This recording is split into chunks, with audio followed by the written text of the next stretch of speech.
Well, good morning, everybody. We're coming into the home stretch here, and I'm very grateful to kick off our last concurrent session. We have two gentlemen that are section heads. They're going to tell us everything we need to know about being profitable and being happy and solve all of the problems of pediatric endocrinology.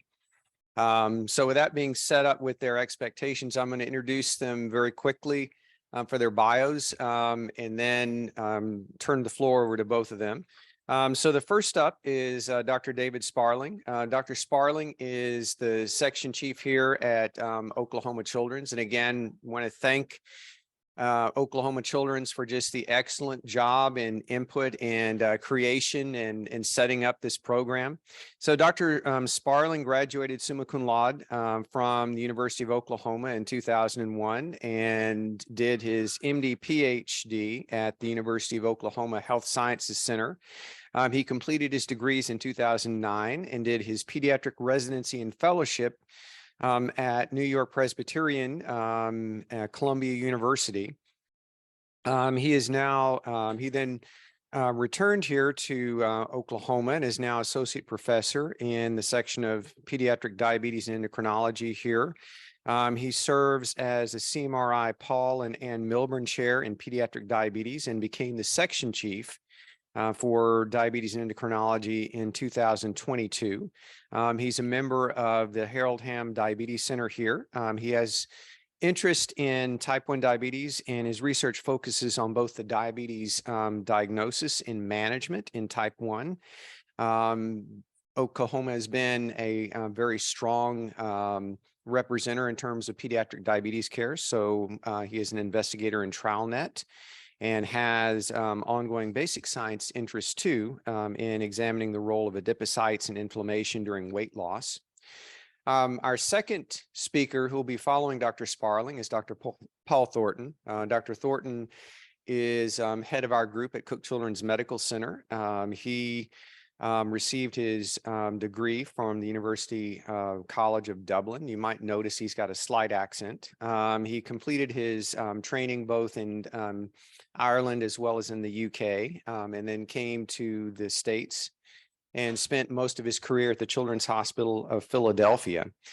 He is well known, obviously, in the area of hyperinsulinism, both at his time in CHOP and then has a hyperinsulinism center set up at Cook Children's Center for many years that draws referrals throughout the U.S. as well as abroad. It's a center of excellence in hyperinsulinism. He has served on a number of boards, including the Pediatric Endocrine Society and the JDRF. His interests, of course, are in improving clinical care for hypoglycemic disorders. He is also, again, besides the time that he spent in hyperinsulinism and hypoglycemia, has other interests, including differences of sex development and congenital adrenal hyperplasia.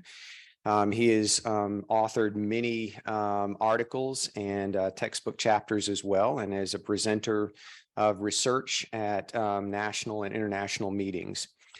So with that, I'm going to turn the floor over to our speakers, and I'll come back and moderate at the end. Thank you.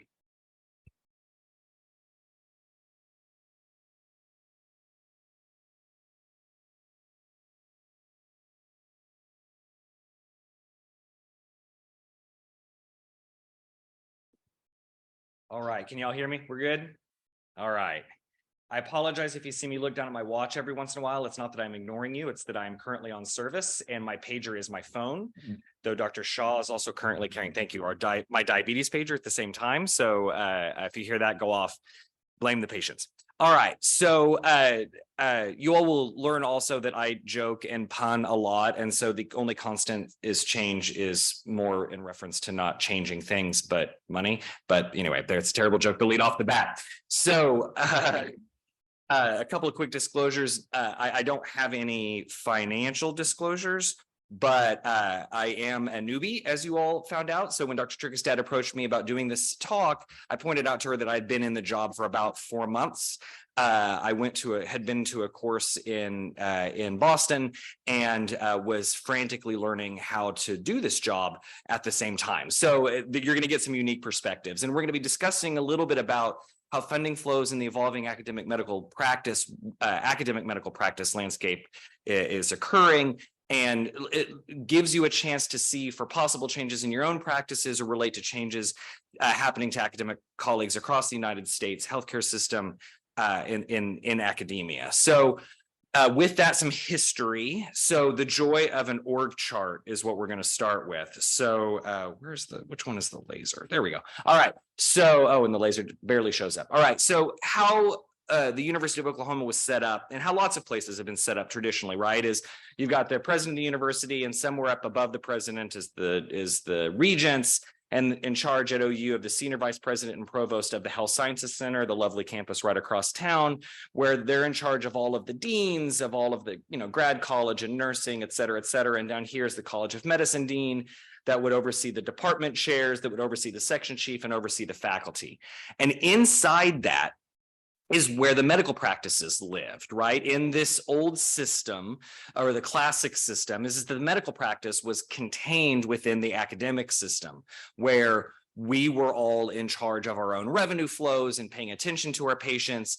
And at the same time, if you were hiring a nurse to help take care of patients, that nurse very oddly was technically working for the president of the university as much as they were working for us, right? So it was all within one unit. And there were contracts governing the relationships between the section and the department, the section and the hospital, a variety of things controlling how we interacted with the medical system.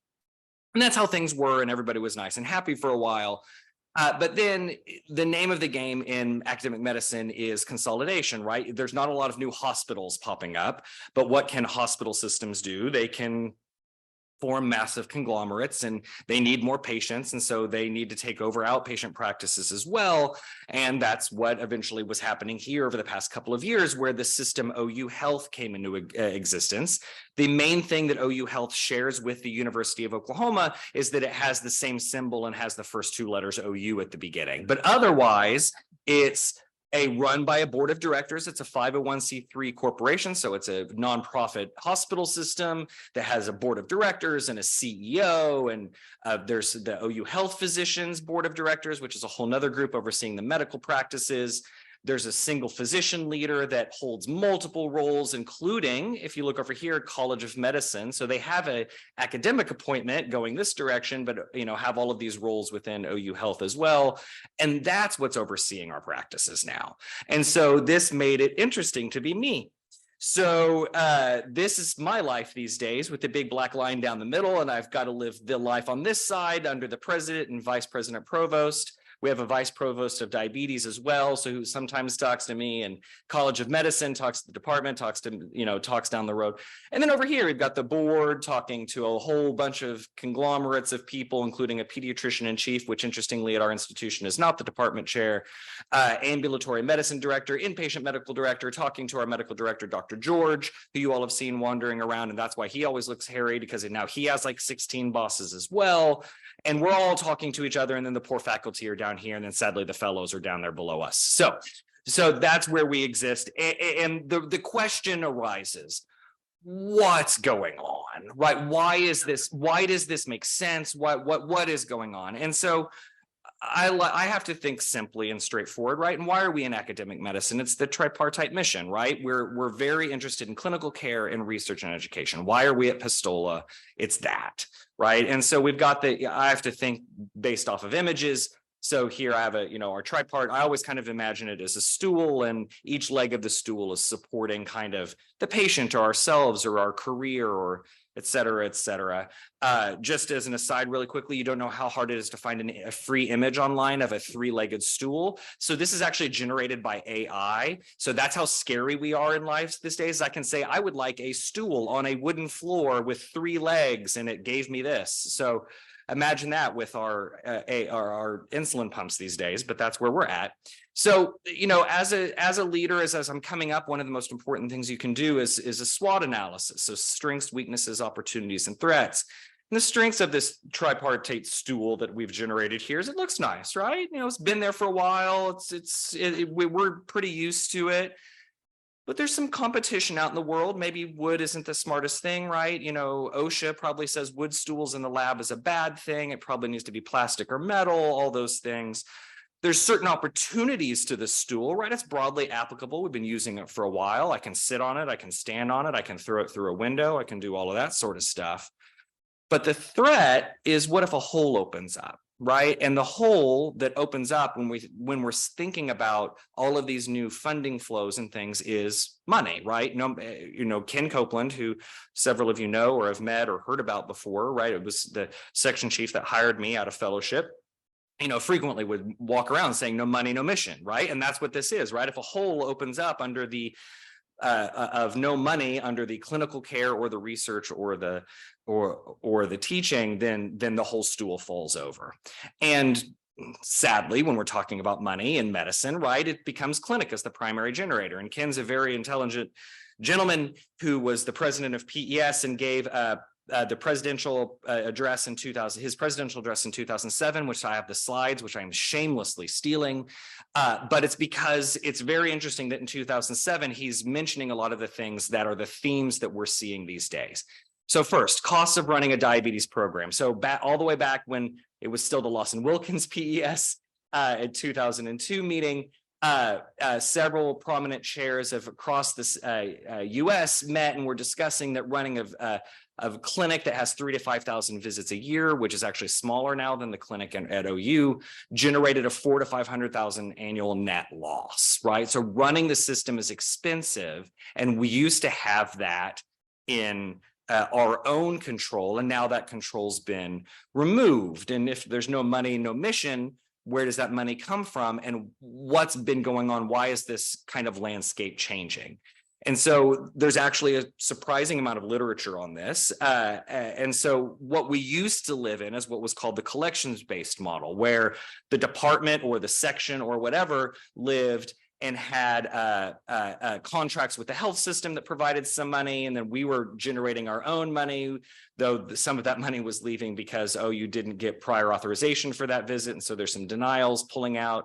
You've got endowments and school of medicine agreements and grants and all of that sort of stuff, and then you're paying out all of the things, operating expenses, salaries, et cetera. Every section chief's two least favorite words in the world, which is dean's tax, things like that, we're paying out. Whereas this new system is called an aligned strategic funds flow model, where the medical system, for most of that income, is in charge. So all the cash, all the clinical stuff, all the billing, everything lives inside the health system. And therefore, all of the risk lives in the health system. And that's supposed to, quote unquote, free us up to do our jobs, right? They'll pay our admin, they'll pay our hospital agreements, they'll do all of that. It'll be a little agnostic to payer mix, and we'll come back to that in a minute. And we still have to deal with endowments and some grants and contracts and research, but all of the healthcare system takes over the almighty dollar. So this can become a problem, as you can imagine, has been going on here as a problem in the United States over the past year, right? Cleveland Clinic loses $200 million in 2022. CHLA lost $116 million. And why is that happening? There's this concept in economics known as the iron triangle, where there's three things that govern funds flow, which is cost, price, and sales. And those three things are forever and always will be linked. And if you think about it in medicine, when we enter a recession or there's inflation and all of those fun things, right, where the price of all of our supplies goes up, we can't say, oh, that appendectomy, or oh, this clinic visit, this level 4 visit, hey, patient, you paid $100 last month, you got to pay $200 this month. We can't do that. So all we can really affect is, sadly, the sales aspect of that. And so that's what the systems are stuck with right now. And so if they can't rapidly change sales and they can't affect costs and can't affect price, the revenue source takes a hit. And what's the primary place that the revenue source flowing into a system? Well, it's the patient. And who's the person in charge of that door letting that patient in is the physician, is that right? It's the provider. So how does a healthcare system say, let's bring in more people, let's do all of these things? And how do they then incentivize providers to do this? Because remember, we no longer have control over the money. We don't have the risk and we don't have the reward. It's all in the medical system. Well, they're going to monetize the visit, or they're going to monetize what a system of looking at these patients, and it's not how many dollars, but it's how much work product you're doing. In other words, it's the joy of the almighty RVU, relative value unit.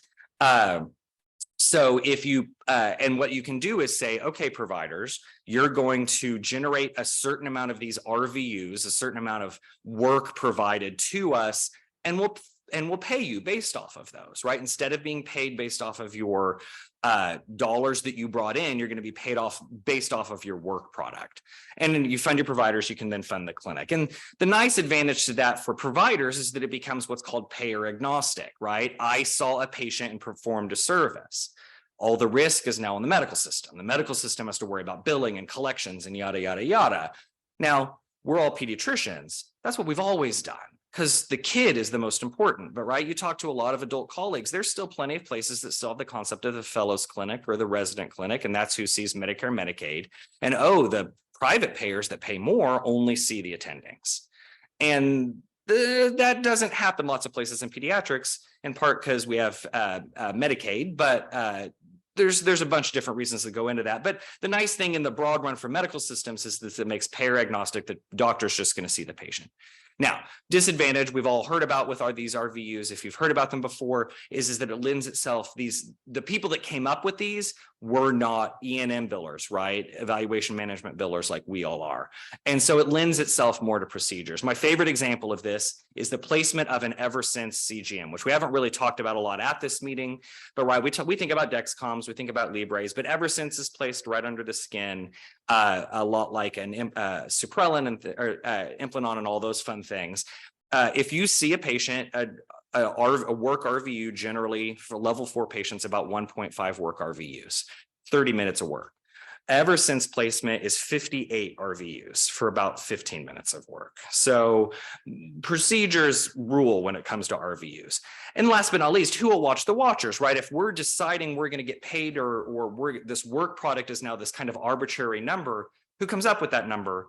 Who decides it, and who decides what number you get awarded, right? If it's based on a bill, who's doing the billing and all of that sort of stuff. I'm a biochemist. I'm a pretty straightforward thinker, right? So patients plus problems with the poorly functioning enzyme that is payers generates revenue to the system. If we can't affect some of these things, and those work RVUs are what we do, what's the system going to say? The only thing that you can affect is the patients, right? How many patients you're seeing. So looking back at fiscal year 22, quarter 1, admin would love everybody in this room to be doing this. If you're doing a session, which is a half day, and you're doing 2 sessions every day, you are working full time. Find me a doctor that does this, because no one does it. My wife's in private practice. She's a private practice pediatrician. She doesn't work 10 sessions a week. She works 8. So, but administration's perfect schedule is that everybody that's doing E&M billing works 42 to 44 sessions a week. And, if we look at our day where you have your AM clinic, I am kind and benevolent section chief and have awarded you an hour to eat lunch. And then given you another 4-hour session in the afternoon. We also need to discuss the importance of sleep, work-life balance, and sleep's a big part of that. So I've given you 8 hours to sleep because you need those growth hormone spikes. And then everything else of your day is there. But when work becomes a thing, your day starts looking like this, right? Where you're at home writing notes and you're ignoring everything, and your kid wonders who you are because they haven't seen you in 3 days. So that comes into play too. And the time constraints to see these patients are real, right? If you think about what's called full-time equivalent, so the full-time job of this arbitrary section of pediatric diabetes and endocrinology here with unlabeled people, we have some APPs over here that are full-time outpatient FTE. They see patients, that's their job. Then we've got attendings that have across the course of a year, a certain percentage of their time is devoted to inpatient work. Maybe you have outpatient clinics with a variety of tribal nations, and so you've got that work to do. We're active in leadership and across the system. We want to be good citizens to the system, so we've got some of that time. And then I love this, that our system has decided that we have art, which is not art, it's academic research and teaching. And so we've got a portion of that life, right? That's not dedicated purely to residents or fellows, but to all the other teaching that we can do. And so we've got a certain amount of time that we've already got established. And we already know that there's more patients coming in, right? So this is our section, new onset type 1s, new onset type 2s, and what's called transfer of care. Thank you for taking such wonderful care when we're on divert of all of the Oklahoma patients that suddenly show up at your hospital, and you do the initial training and then you send them back to us. We track that. It's called, in our section, it's called transfer of care. So over the past several years, we've had more patients with diabetes and type 1 and type 2 at our institution. I bet you all can point to the years that COVID happened in this chart as well. But that's a research topic for another day. But right, there's always more patients. But if you're looking here at the orange dots, I'm sorry for the kind of poor show up on the screen, right? Orange dots here are the number of providers over the past decade or so, and blue is work RVUs in our section. You can see that as we add providers, we bump up the work, but we also hit steady state really, really fast, right? There's another biochemistry thing, right? Steady state. So there's not capacity, right? There's only so much space.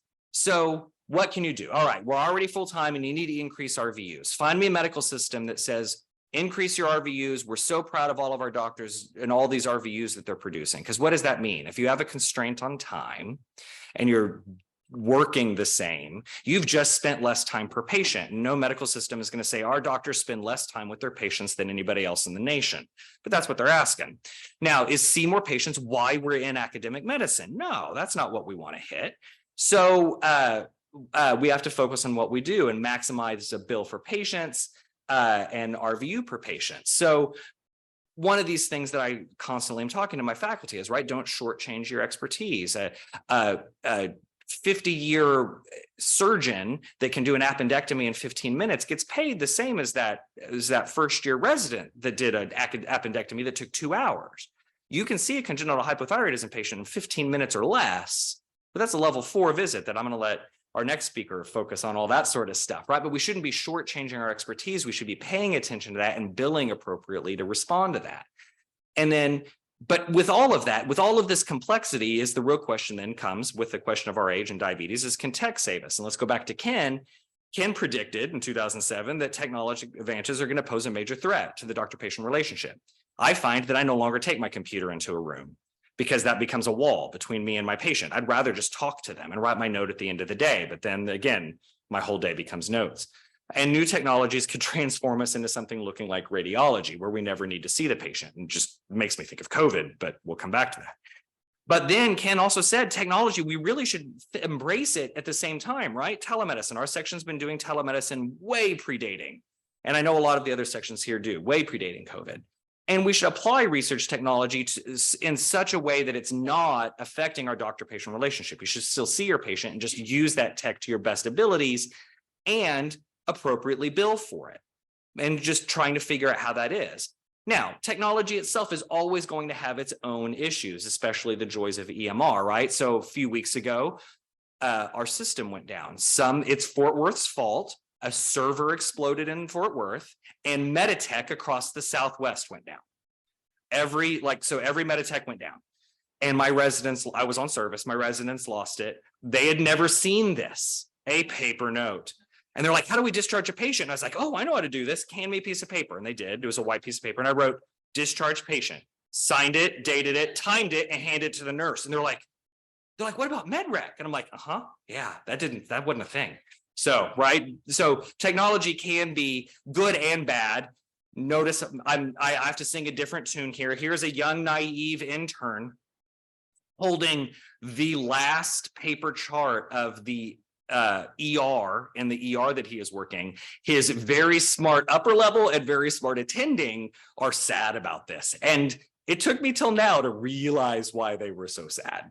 Because for the next 2.5, 3 weeks in that ER, it was not a fun place to work. So, but I was so glad.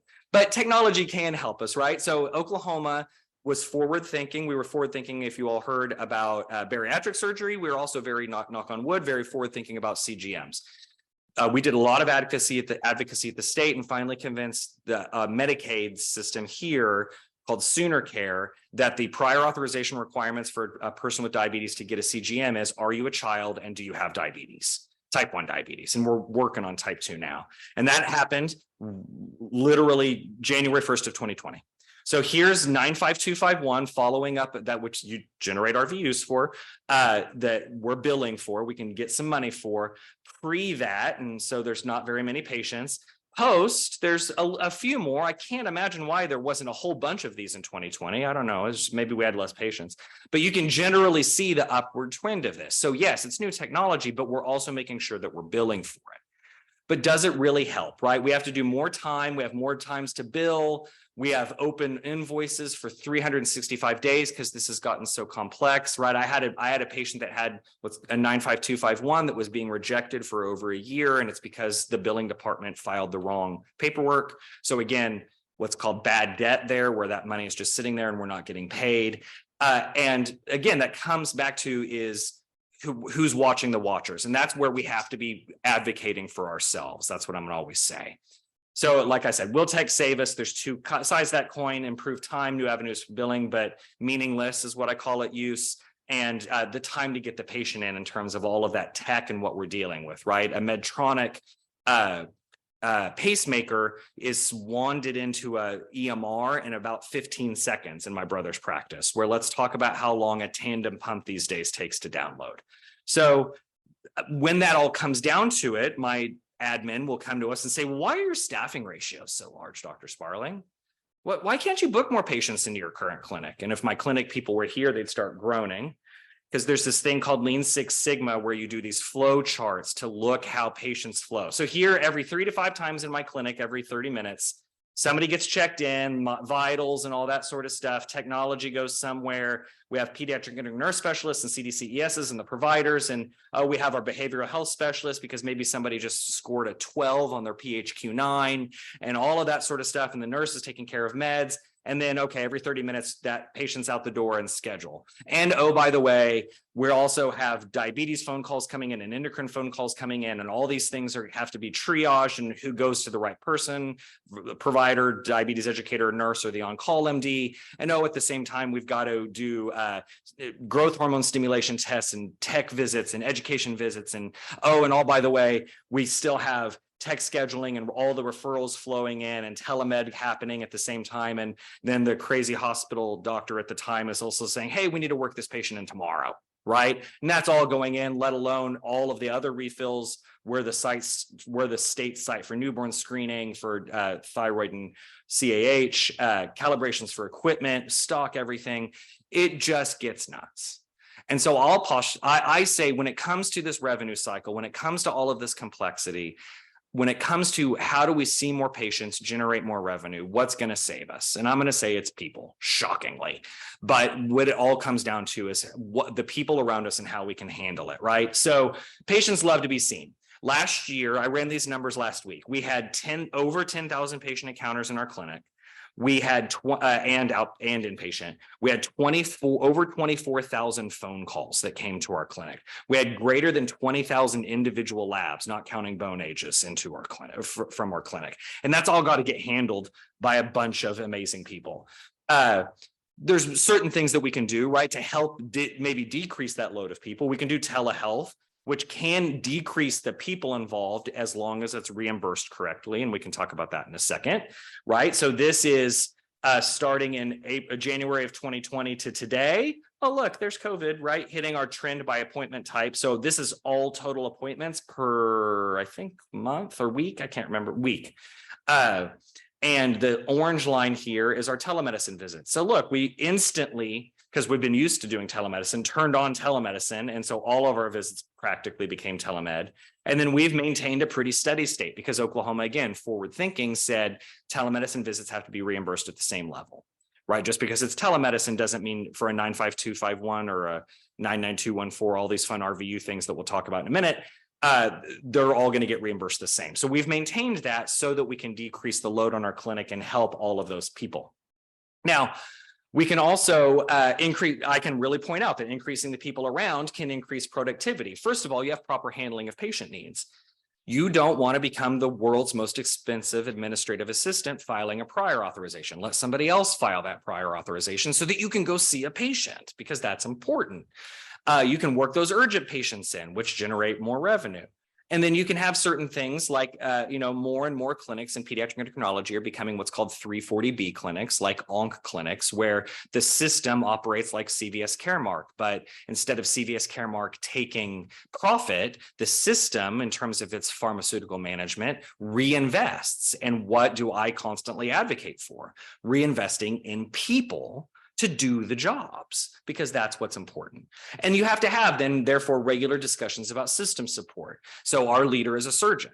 The frequently which I've described our CDCESs as OR nurses has borne fruit, because they've never thought of it. They just thought that the CDCS nurses were doing vitals. I'm like, no. I can't do my job without these people, just like you can't do your job without an OR nurse. And they're like, oh, well, it makes sense. And they granted us some new CDCESs. So then the question becomes, what are the standards? Like how many MAs, how many PSRs do you need? My wife's clinic, I think, is perfect. There's 2 doctors, there's a biller, there's 2 nurses that are PICU trained. So that small town Oklahoma does not know that how good they have it with 2 board certified pediatricians and 2 PICU nurses running the clinic. How many LPNs do you need for clinic nursing? How many CDCES and PENs, right? And part of being on the practice management committee that we're currently doing is really trying to establish what healthy practices look like so that we can continue to advocate for that. And then providers wise, are we keeping up, right? There's, to be very blunt, there's less fellows in the pipeline. And as APP is the answer, I'll always say we have to be very cautious about that, right? Radiology said, yes, nurse anesthetists are the answer about 20 years ago, and that's not going so well for them. So we have to be cautious, but APPs are absolutely a vital part to the functioning of any clinic. So again, where can we get more money? We have to generate more RVUs. That'll be talked more about next, and more patients. 340B. Right. So this concept of recouping money from certain types of prescriptions and aggressively expanding for that. What does that take? That takes people knowledgeable on how to make that happen. So having money flowing through that system is very, very important. Advocacy becomes a big thing. What is the number one medicine that 340B is not being paid for, and there's federal lawsuits about? It's insulin. So 340B growth hormone will get paid for under 340B, but insulin won't yet. That may change. We're hoping. Contracts, right? We can bring in more money. So bundled care. We have a contract with the state of Oklahoma to say we provide what's called persons with diabetes intensive care management. In other words, we get paid $200,000 a year because we show the state of Oklahoma that we block about 200 to 400 at least admissions a year by answering the phone at night, which is non-reimbursed. So, and $200,000 isn't all the money, but it's some of the money to show that we're doing good work, but we have to show them that that's important. So there's a lot of advocacy that goes into that. And where does that responsibility lie? There we go. You're right. We have to continue to remember that, yes, the healthcare system is taking on all of that, but we're part of this, and we can have an ongoing role in supporting all of those things coming in. So the clinical care really truly, those are new words, support the research and the education side. And as long as the system's doing its work and we're doing our work to help support the system in a reasonable way. And again, system doing its work is not just money, it's also providing the people for us to do the money. We can then continue to also help in with endowments, with chairs, with grants and contracts and the like. Because why do we do this in academia, right? It's the 2 other legs too, right? Education. Now with residents, they're getting less face time with the increasing complexity. We need to focus on that. We have less applicants, and we need to continue to do what we can for that level of advocacy, which is establishing personal connections through things like camp. So Camp Blue Hawk here, Camp Sweeney, of course, all of those. We have to continue to advocate to get more fellows and residents in through research for sure, right? Step 1 is now pass fail. So how are people making themselves look different from other medical students? It's going to be through research. So making those connections are going to be important, and money is going to have to support all of that. And then all of that teaching is important. And again, back to Ken, right? We need to continue to teach our trainees, not only to ask why, but really, I love this part, to be fearless in learning and applying new technology for clinical care and research. And last but not least, to incorporate advocacy. And advocacy isn't just talking to the state. Advocacy is also for ourselves, to payers, to everybody that's out there, to really to make sure that we're reasonably compensated for the work that we're doing. And that also then supports research, right? New drugs, new tech. We've got all of the amazing QI growth that's happening, like type 1 diabetes exchange and the like. But again, all of that money supporting this, and we have to be careful that that doesn't take away from time, along with the increased publication requirements. I love pointing out that what a science article looked like 20 years ago versus a science article last week, and how many things are in that, right? There's like 14 supplemental figures, A through J now. But science figured that out already, and we need to figure that out on this side. How do you generate that? You don't generate that on your own. You don't have single author science papers anymore. You have papers that have 20, 30 people on them. In other words, having people there for science is the exact same as having people there for education, all of our great educators, and for the clinic. So the real end is this, right? Is teamwork makes the dream work. The great thing about the way our section's set up is that every single individual in the section is doing something different. And we all support each other. And we have an amazing team that's behind that. And so with that, I'm going to thank our ridiculously amazing team at OU, right? So here's the clinical side of life. So here are the providers. Here is our clinical direct staff, front of house. Here's our CDCESs and all of them, back of house. Research nurse, all of our amazing research and education teams, our admin people too, right? Thank God for them. And I also then need to thank, right, most important people when it all comes down to this is your family, because we don't live to work. So yes, I go to Disney a lot. Everybody heard about that last night. A lot of this is constantly run through my amazing wife, who's a pediatrician and also has a master in public health. And it's amazing that when I come up with crazy things like this talk, she generally agrees with them. So I'm very thankful for their help and understanding of why I did not go to my niece's Annie Jr. last night. So with that, I'm happy to take any questions. Or are we going to hold questions till the end? Let's hold questions till the end, and we'll have Dr. Thornton do his part, and then we'll gang up on you. All right, deal. Sounds like a plan. Thank you all for coming to Oklahoma, braving the wreck and all of that sort of stuff. And I will see if I can pull up Dr. Thornton.